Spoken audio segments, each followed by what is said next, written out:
Bienvenue à Grand Reportage. Deux journalistes du Washington Post ont mis 2 ans à reconstituer le monde ultra secret des renseignements américains, un monde des plus opaques, on l'imagine. Selon Dana Priest et William Arkin, depuis le 11 septembre 2001, plus de 1000 organisations gouvernementales et près de 2000 sociétés privées mènent des activités obscures, des activités en lien avec la lutte contre le terrorisme et la sécurité nationale. Cette galaxie nébuleuse emploierait 850 000 Américains, soit un peu plus que la population de Washington, à travers le pays. Just a few moments ago, something believed to be a plane crashed into the south tower of the World Trade Center. Something hit the Pentagon on the outside of the fifth floor. On a day unlike any other in the long course of American history, a terrorist act of war against this country.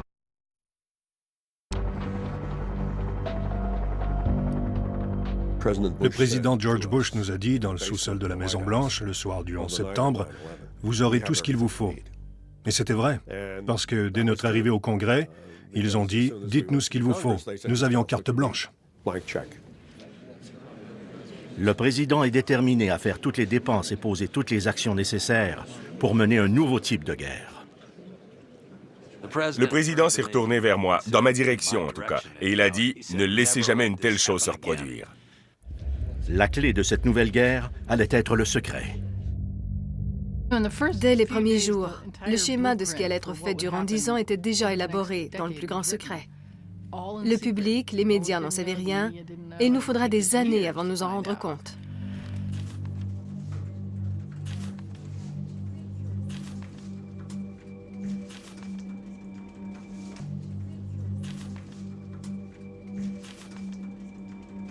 A lot of what needs to be done here will have to be done quietly, without any discussion, using sources and methods that are available to us.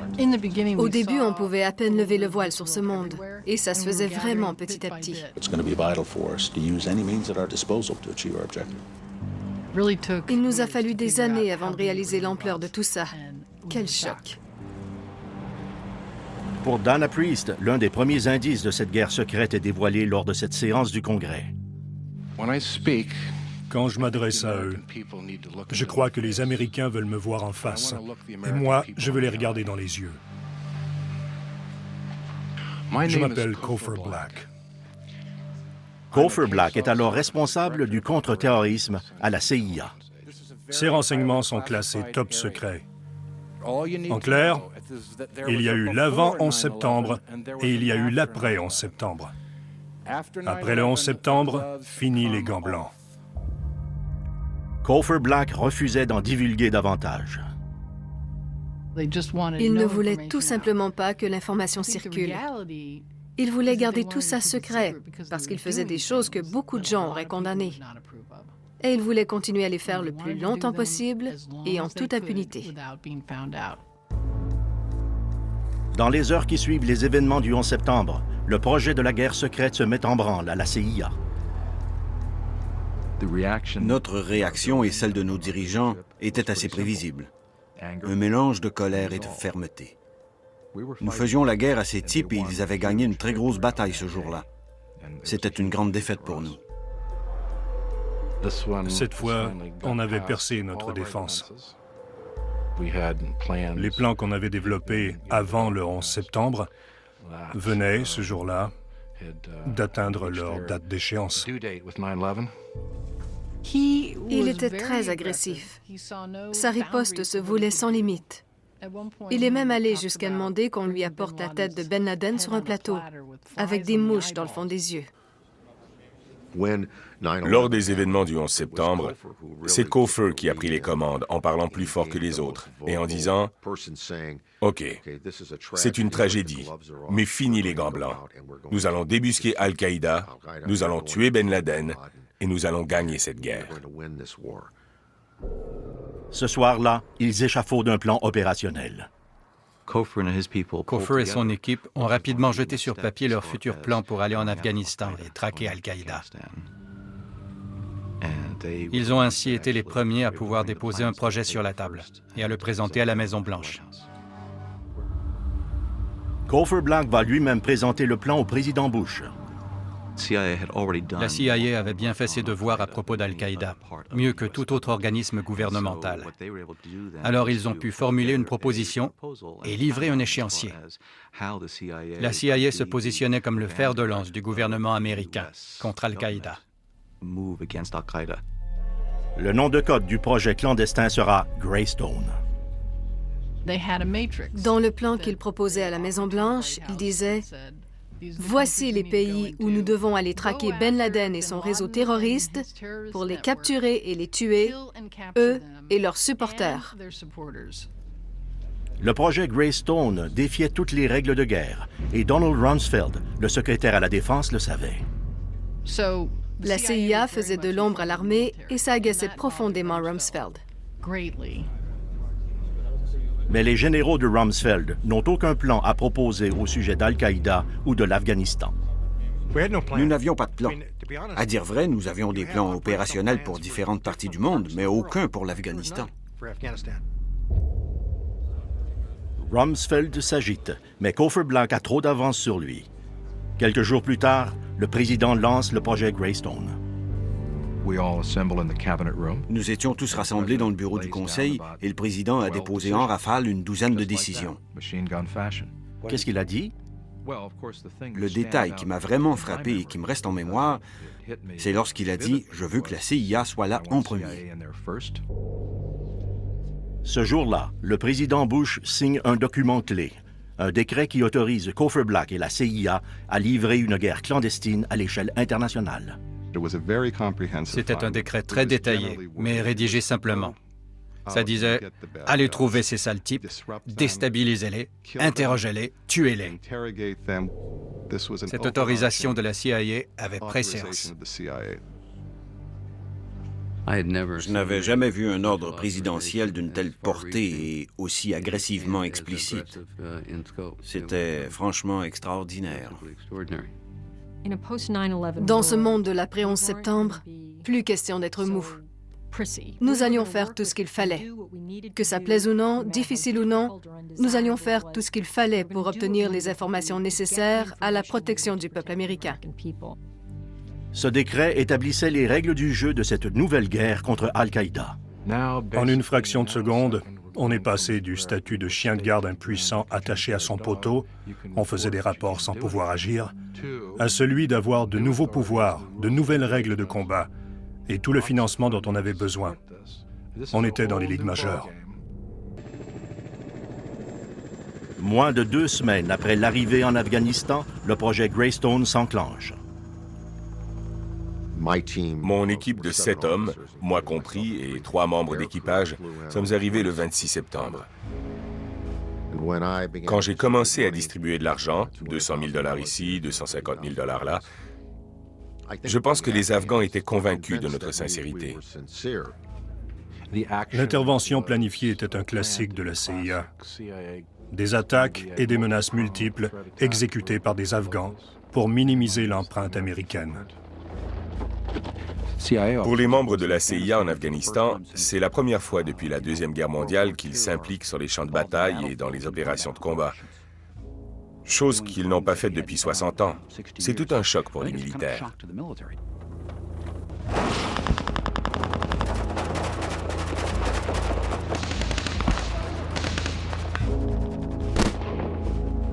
Les talibans vont tomber rapidement.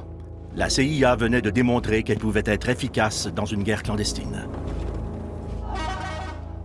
Nous aimerions dire aux survivants du 11 septembre que nous, dans le milieu, on considère que c'est l'âge d'or de la CIA. On est allé là-bas pour botter des derrières et c'est ça que nous avons fait. There have been dramatic developments on the ground in the war in Afghanistan. Washington célèbre la première victoire de ce qu'on commence à appeler la guerre contre la terreur. Terrorists who once occupied Afghanistan now occupy cells at Guantanamo Bay.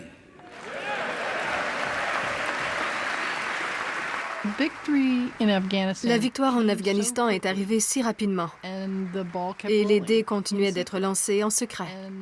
Et globalement, ça s'est poursuivi en secret. Le projet Greystone va alors s'étendre bien au-delà des frontières afghanes. Dans plus d'une douzaine de pays, les agents secrets vont se livrer à une guerre de l'ombre. George Tenet m'appelle un bon matin et me dit « Nous tenons notre cible ». Je réponds « Très bien, je descends dans la chambre des commandes des UAV ». La chambre des commandes des véhicules aériens sans pilote est située à Tampa, en Floride. Un drone survolait le Yémen. La cible était un utilitaire sport. Je suis assis, je regarde le mur, tout en parlant avec George Tenet. Il dit « Vas-tu donner l'ordre » Je réponds « Je vais le donner ». Il dit « Ali est dans ce véhicule ». J'ai dit « OK, très bien, tirez ». Ils l'ont ciblé et ils ont tiré.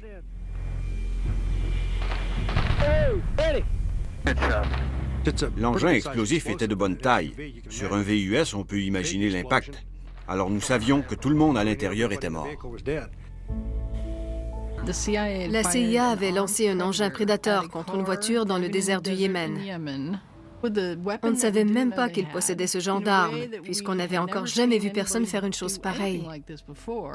Ces gars-là, c'étaient les mêmes qui venaient de tuer plus de 3000 personnes dans les tours jumelles et près de 200 personnes au Pentagone.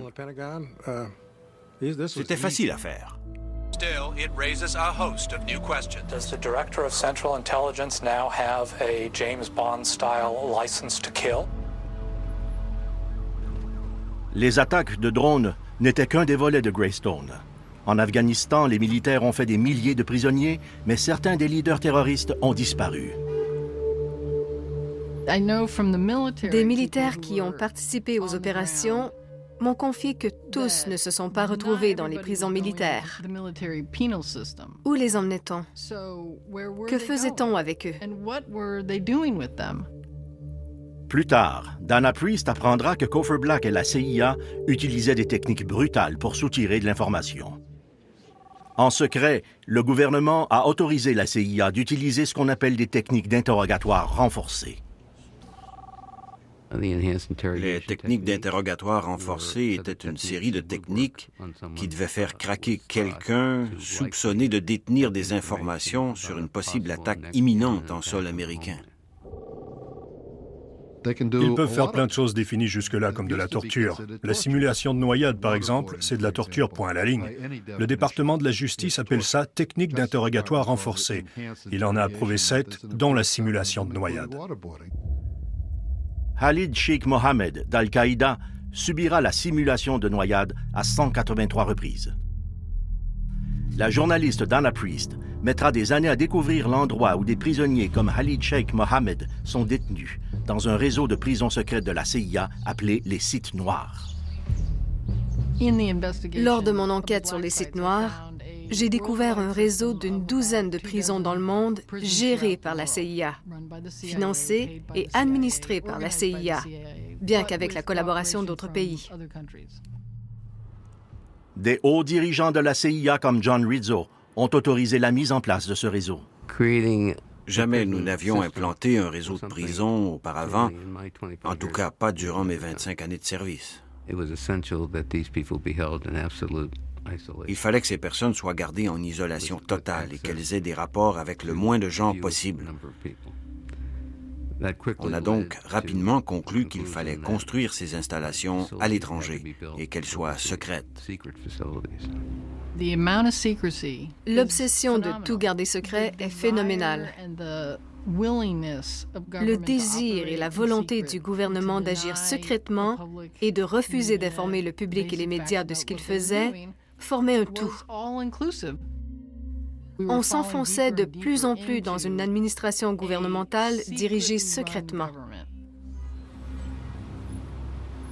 Et cette culture du secret se répand. Au Pentagone, dès 2002, Donald Rumsfeld mène sa propre campagne clandestine à l'intérieur du département de la Défense. La CIA faisait de l'ombre à l'armée et ça agaçait profondément Donald Rumsfeld. Il écrivait des mémos qui disaient « C'est intolérable. Nous devons avoir une force de frappe à nous. » The only defense against terrorism is offense. You have to simply take the battle to them. How do you do that? you don't do it with conventional capabilities. You do it with unconventional capabilities. Dans l'ombre, Rumsfeld développe le groupe le plus secret du Pentagone, le Centre commun d'opérations scientifiques, le JSOC. Ça donnait au Pentagone des pouvoirs qu'il n'avait pas auparavant. Des pouvoirs qui étaient jusque-là considérés comme inappropriés pour le Pentagone. Se cachant derrière la bureaucratie du Pentagone, Rumsfeld couvre le JSOC de pouvoir et d'argent. Si le secrétaire Rumsfeld était particulièrement épris de ces forces d'opération spéciales, c'est qu'il aimait entre autres leur grande disponibilité opérationnelle à se déployer et à faire ce qu'on leur demandait, contrairement à l'armée qui opposait de la résistance. Le JSOC procède alors systématiquement à des opérations de capture et de liquidation.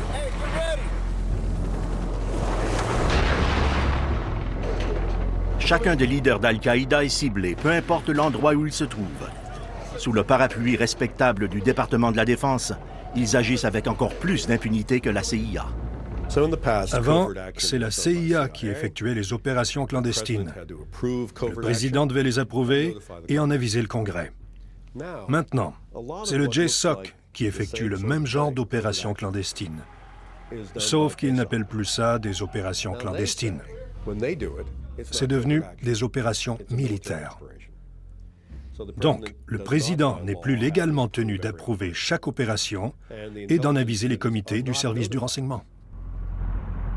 En Afghanistan, la rumeur court alors que Rumsfeld veut utiliser les forces de la JSOC sur un nouveau front, celui de l'Irak.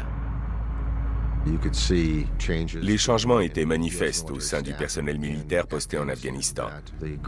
La plupart des unités de bérets verts, les forces spéciales de la 5e brigade, étaient retirées et mises en disponibilité pour l'Irak. Ils choisissaient manifestement ce que plusieurs d'entre nous considéraient comme la crème du personnel militaire américain. Des hommes entraînés pour des opérations spéciales. Le président doit trouver une raison convaincante pour justifier cette guerre contre Saddam Hussein. George Tenet et la CIA lui disent qu'ils ne peuvent pas prouver que Saddam Hussein a soutenu Al-Qaïda. Mais le secrétaire Rumsfeld, lui, le peut.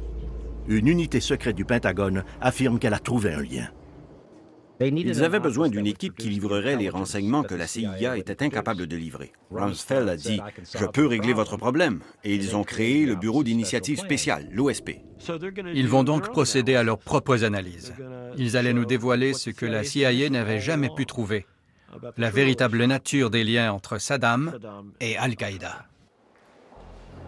Ils sont installés dans une salle plombée au cœur du Pentagone et bénéficient d'un libre accès à tous les renseignements secrets sans restriction.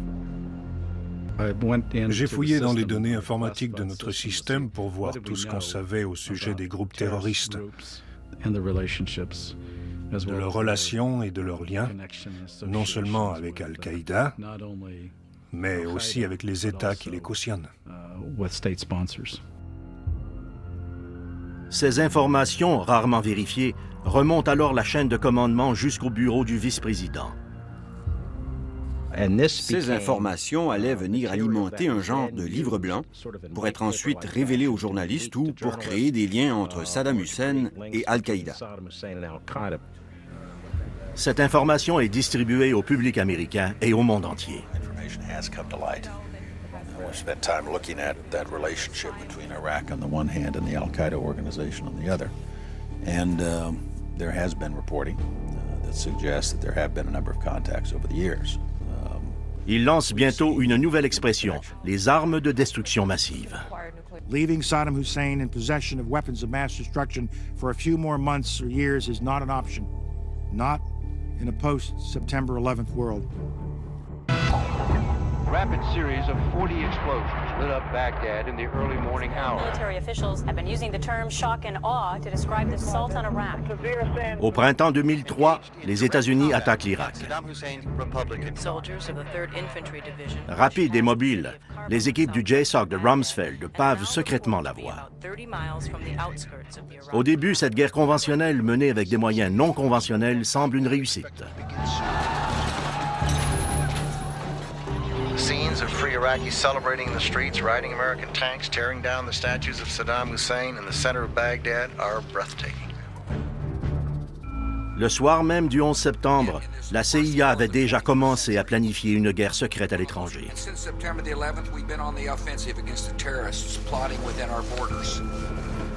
En sol américain, un autre front se forme, celui de la bataille pour la sécurité intérieure. Nous n'en étions plus à devoir prouver ce qui s'était passé. Il fallait désormais prévenir ce qui pouvait arriver, parce que les coûts associés à un acte de destruction massive comme les événements du 11 septembre étaient inadmissibles. Le président demande alors à la plus importante et la plus secrète des agences de renseignement d'entrer en action. 2 semaines après le début de la guerre, on nous a demandé « Est-ce qu'il y a quelque chose de plus que nous pouvons faire pour défendre le pays ?» À cette époque, Michael Hayden est à la tête de l'Agence de sécurité nationale, la NSA. Nous avons discuté d'abord avec le vice-président, ensuite avec le président. On a dit il y a des choses supplémentaires qu'on pourrait faire, mais nous ne pouvons pas les faire parce que nous n'avons pas pour l'instant les autorisations nécessaires. C'était la base de ce qui allait devenir le programme de surveillance électronique antiterroriste. Ce programme autorisait la NSA à intercepter sans mandat certains appels téléphoniques et courriels de citoyens américains. Personne n'avait envie de dire « Un instant, êtes-vous en train de porter atteinte à la vie privée ?» Entre le respect de la vie privée et une autre attaque comme celle du 11 septembre, la réponse était claire.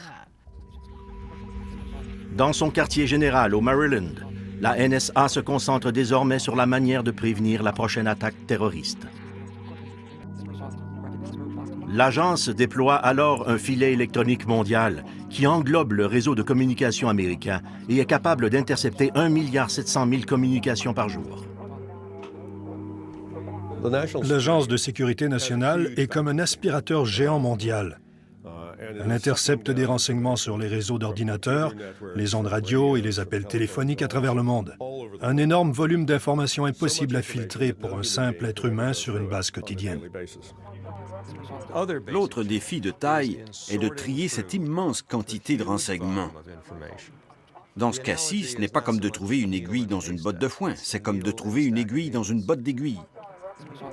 Mais trouver la bonne aiguille exige d'engager de toute urgence beaucoup de main-d'œuvre. La NSA fait donc appel à un nouvel allié pour mener sa guerre clandestine, l'entreprise privée. Il y a donc eu cette ruée des entreprises vers le monde du renseignement. Des sociétés comme CACI, Lockheed Martin, General Dynamics, ces bonnes vieilles sociétés industrielles du genre « Nous, on construit des bateaux et des sous-marins » ont rapidement envahi le monde du renseignement. L'agence va alors verser des milliards de dollars à plus de 480 entreprises privées. Michael Hayden l'a autorisé dès les premiers jours suivant le 11 septembre. Je l'ai fait à la NSA, George Tenet l'a fait à la CIA. Nous l'avons tous fait. C'était la meilleure façon de tout mettre sur pied, et de façon infiniment plus rapide que s'il avait fallu passer par le système d'embauche gouvernementale. L'argent dépensé par la NSA dans les années qui ont suivi le 11 septembre est l'un des secrets le mieux gardés du gouvernement. Le budget et les travaux de l'agence sont des secrets d'État. Well, have you actually looked at this building on a satellite map yet? No. It's gigantic. I mean, it's Au Vermont, William Arkin, journaliste et ancien analyste de défense, a passé des années à tenter d'évaluer la croissance de ce système de renseignement occulte mis sur pied après le 11 septembre. C'est une organisation gouvernementale. Ça n'apparaît nulle part. C'est dans l'arrière-salle d'une pizzeria. C'est une adresse de couverture. Il n'y a pas d'organisme de défense là. Je vais devoir examiner ça ou bien tu vas devoir examiner ça. Ensemble, Dana Priest et William Arkin vont faire ce que personne n'a jamais fait, identifier un à un tous les édifices et toutes les sociétés impliquées dans ce qu'ils vont appeler l'Amérique top secret.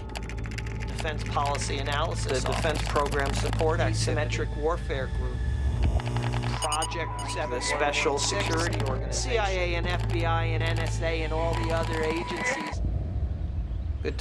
Il m'a fallu près d'1 an pour compléter un catalogue convenable des entités gouvernementales et des sociétés privées qui œuvrent dans ce monde.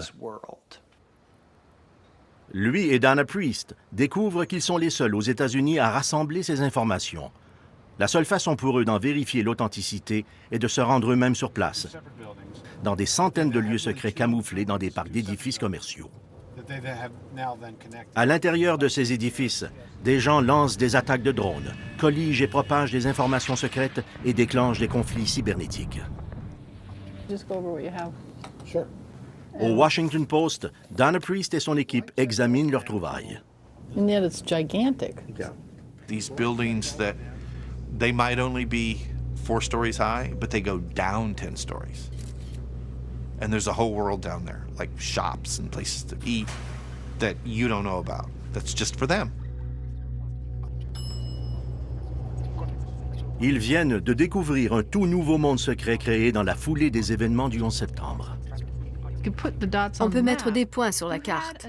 C'est une géographie parallèle des États-Unis, une immense géographie secrète qui révèle la manière dont ce pays se protège. Pourtant, les gens n'en savent rien, même si ça se passe peut-être dans leur cour arrière. Ils n'ont pas choisi un emplacement unique. L'avoir fait, ça aurait eu la taille du district de Columbia. Non, ils ont plutôt dispersé leurs bureaux tout autour, en s'installant dans le Grand Washington et jusqu'à Baltimore. On dirait de simples bureaux commerciaux. Mais en fait, c'est une immense et nouvelle bureaucratie totalement invisible.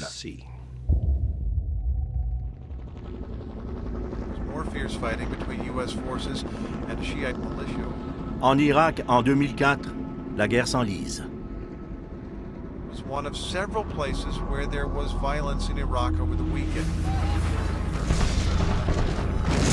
Number of American troops killed is now over 1,000. Reports of border attacks in Baghdad. Several others were wounded when a car bomb exploded. La petite brigade de Rumsfeld n'arrive plus à contrer l'insurrection grandissante. Les militaires manquent d'effectifs. Ils sont en pleine insurrection et ils ne savent pas comment l'enrayer. Et ils n'ont toujours aucune preuve de la présence d'armes de destruction massive.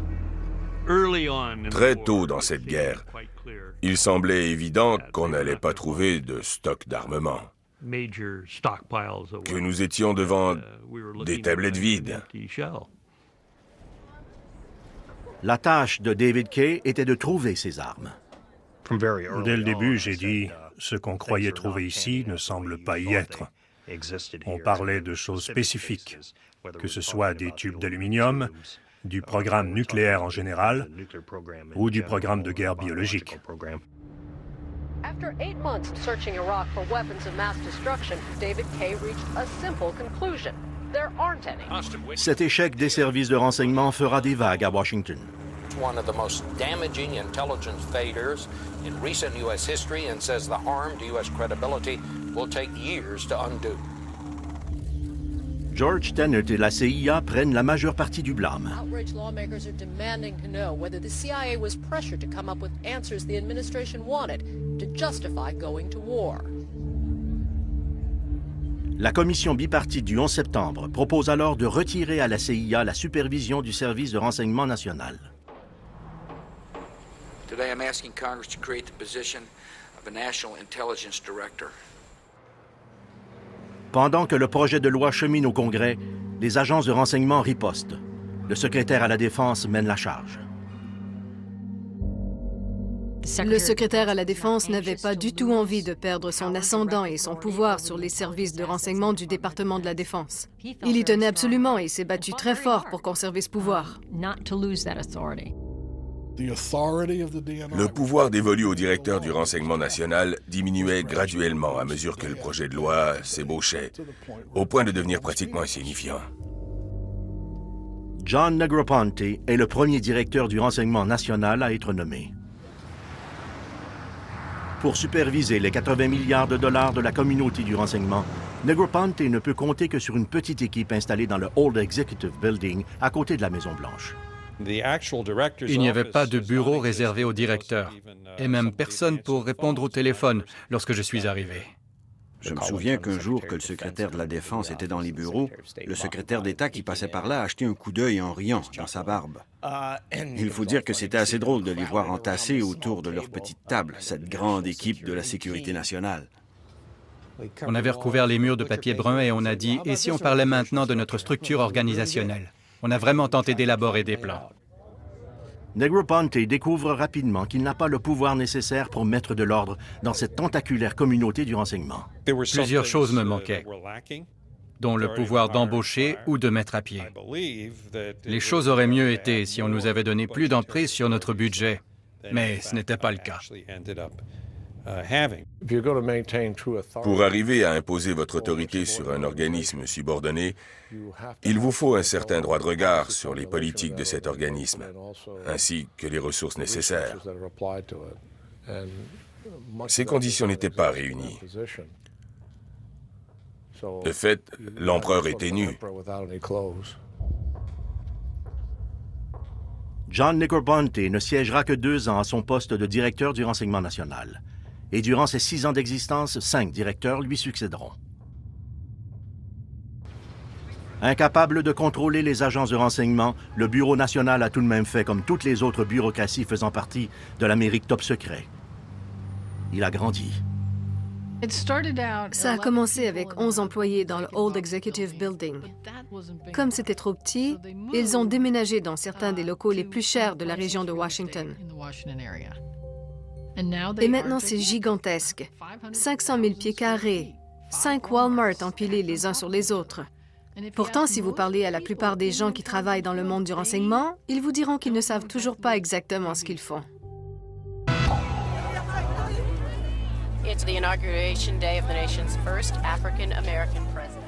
En 2009, le nouveau président hérite d'une guerre en Irak, d'une autre en Afghanistan et de menaces terroristes à l'étranger et en sol américain.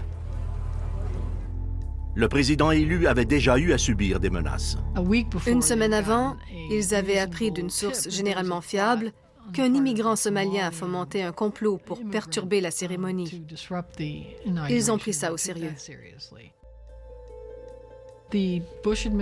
L'équipe de la sécurité nationale de l'administration Bush a prévenu la nouvelle équipe de sécurité de Barack Obama en suggérant que ce serait peut-être mieux d'annuler la cérémonie. Toutes les forces du renseignement sont alors mobilisées pour protéger le président. Il y avait là le centre des opérations du renseignement, le centre des opérations tactiques, nos spécialistes des explosifs, nos experts en armes de destruction massive, l'équipe d'identification du FBI. Il y a aussi des satellites Eye in the Sky et des centaines de caméras en circuit fermé. Énormément d'enregistrements en direct sont rediffusés au poste de commande. Donc, tout le monde scrute la foule en direct. On surveille les points névralgiques en direct. Tous les points d'entrée de la ville sont surveillés. La police est partout avec sa technologie de pointe. Des détecteurs éparpillés dans la ville prélevaient des échantillons d'air toutes les minutes pour les analyser. L'information était immédiatement relayée au centre des opérations. Tout le monde surveillait et faisait son travail. C'était comme un crescendo. Le stress, l'anxiété et les appels téléphoniques n'arrêtaient pas. I, Barack Hussein Obama, do solemnly swear. On sentait la tension dans l'air. On a tous soupiré de soulagement à la fin du serment du président. Congratulations, Mr. President.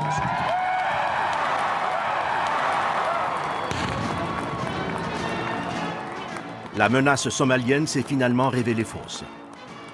Mais tandis que le président entre en fonction, on s'interroge sur l'avenir du programme l'Amérique top secret.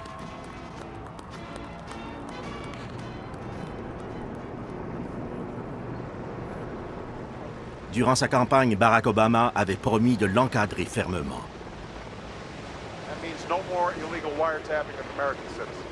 Barack Obama promettait une nouvelle ère de transparence.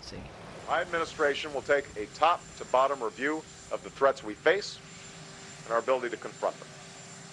Too often, this administration's approach to Homeland Security has been to scatter money around and avoid hard choices. Désormais, le président devra être instruit de tous les programmes de sécurité et briefé quotidiennement sur les menaces qui pèsent sur le pays. Vous recevez des rapports sur des individus.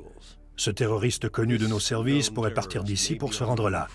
Nous avons intercepté une conversation où cet autre terroriste connu parlait d'une attaque planifiée. Tout ça, incluant toutes les procédures de sécurité dont il a été témoin lors de son investiture, a influencé sa façon de voir ces menaces. La responsabilité qu'il avait d'y faire face lui revenait. Très rapidement, le président fait connaître sa position sur le sujet.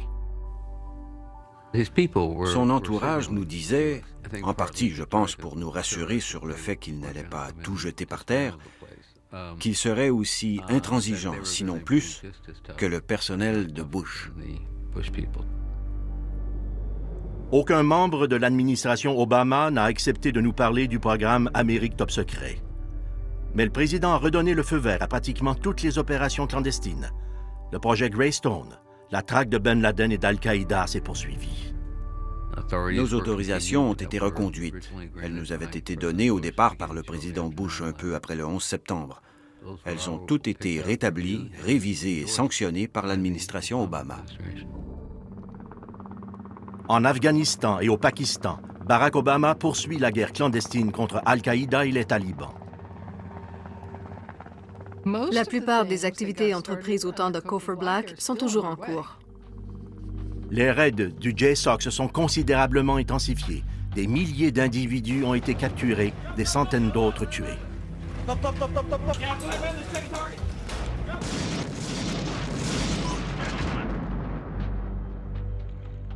On a convaincu Obama que c'était légal et efficace, et il a décidé de les utiliser davantage avec, je dois l'admettre, une grande efficacité.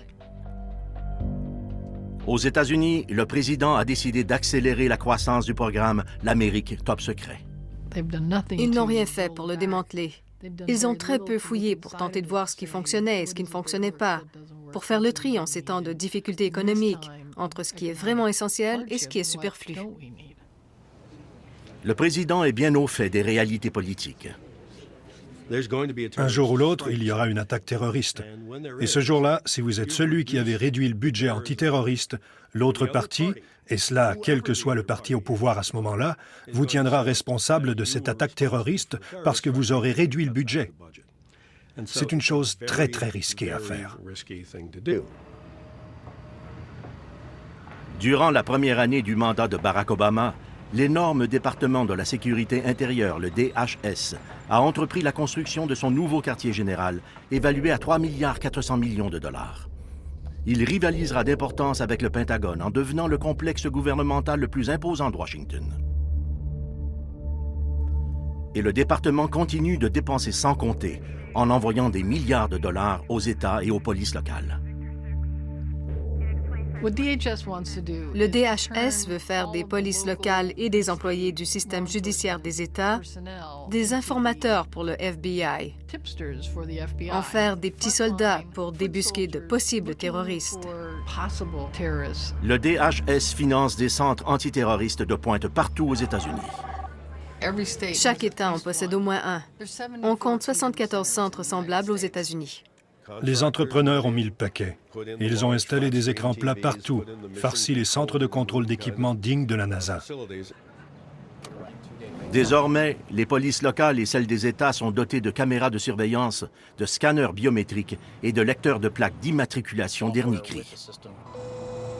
Les logiciels du système reconnaissent les plaques d'immatriculation grâce à des lecteurs de caractères optiques et recoupent ces informations avec la base de données. Ces équipements de pointe sont une véritable manne pour les États, mais certains se questionnent sur leur efficacité. En toute objectivité, on peut regarder ça, tous ces efforts et tout cet argent dépensé, et se demander « Que serait-il arrivé si on n'avait pas fait ça ?» Dans pratiquement tous les cas, ça n'aurait rien changé. C'est vrai qu'il n'y a pas eu de nouvelle attaque, mais ce n'est pas vrai que ce sont toutes ces dépenses et tous ces gens qui les en ont empêchés. En voici un exemple inquiétant. Durant la période des fêtes en 2009, un jeune Nigérian à Amsterdam prend l'avion pour Détroit. Parvenant on ne sait comment à déjouer le système de sécurité, il transporte une bombe dans ses sous-vêtements.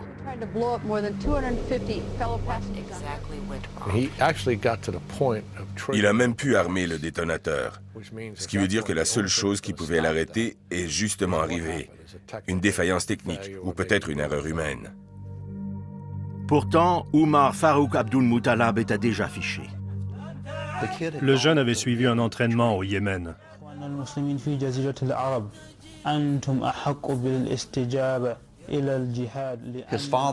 Son père s'était rendu à l'ambassade américaine pour dire « Mon fils est avec Al-Qaïda. Je pense que c'est peut-être un terroriste. » Personne au sein de l'Amérique top secret n'a fait le lien. L'information sur cette personne était noyée sous 5000 autres données recueillies chaque jour par le Centre du contre-terrorisme. Parce que le nom du Nigérian n'était pas identique, qu'une lettre de son nom était mal épelée, il est passé sous le radar. La base de données n'a pas fait la corrélation. Google le fait. Quand on fait une faute de frappe, ça dit « Essayez avec l'orthographe suivant ». Alors, malgré les milliards de dollars dépensés en informatique, ce petit correcteur d'orthographe tout simple n'était pas en fonction. Puis, 5 mois plus tard, une bombe est découverte sur Times Square. People can be assured that the FBI and their partners in this process have all the tools and experience they need. Cet attentat à Times Square, c'est un cafouillage épouvantable. Ce sont des marchands sur Times Square qui ont dit aux policiers « Quelque chose ne va pas avec cette voiture ». Dans ces deux cas, ce n'étaient pas les agences de renseignement qui étaient impliquées, c'était les citoyens ordinaires. Dans l'avion, c'est un simple passager qui a foncé sur le gars. Sur Times Square, c'est un marchand qui a prévenu les autorités en disant « Il y a quelque chose qui cloche ici ».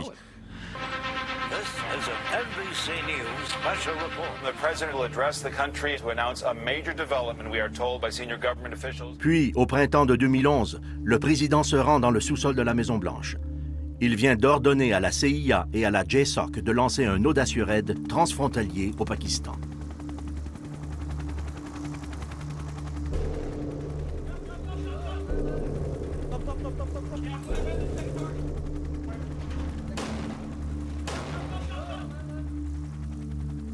Tonight, I can report to the American people and to the world that the United States has conducted an operation that killed Osama bin Laden, the leader of Al-Qaïda. Presque 10 ans après avoir été créé, l'Amérique top secret revendique sa plus grande victoire. Thank you. May God bless you. And may God bless the United States of America. Nous sommes tous très heureux que Ben Laden ait été enfin capturé. Mais il l'a été par un petit groupe, pas par cet énorme machin, ces dizaines de milliers de personnes et tous ces équipements. C'était un petit groupe de gens hautement qualifiés et hautement motivés d'analystes du renseignement. Ce sont eux qui l'ont trouvé, pas tous ces sous-traitants, pas ces agences et ces centres géants. Depuis 10 ans, une armée de recrues continue de mener cette guerre qui a commencé dans l'ombre.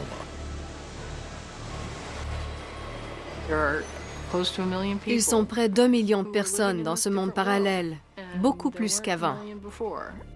Leur nombre rivalise d'importance avec celui de l'armée régulière. Mais nous ne savons pas ce qu'ils font. Un nombre grandissant de personnes font des choses que vous et moi ignorons totalement. Et nous ne savons pas non plus si ça marche ou non. Et nous ne savons pas combien ça coûte. Il y a des milliards et des milliards de dollars gaspillés dans 17 000 emplacements. Et ces gigantesques édifices sont là pour rester. Ce monde parallèle continue de grandir dans l'ombre.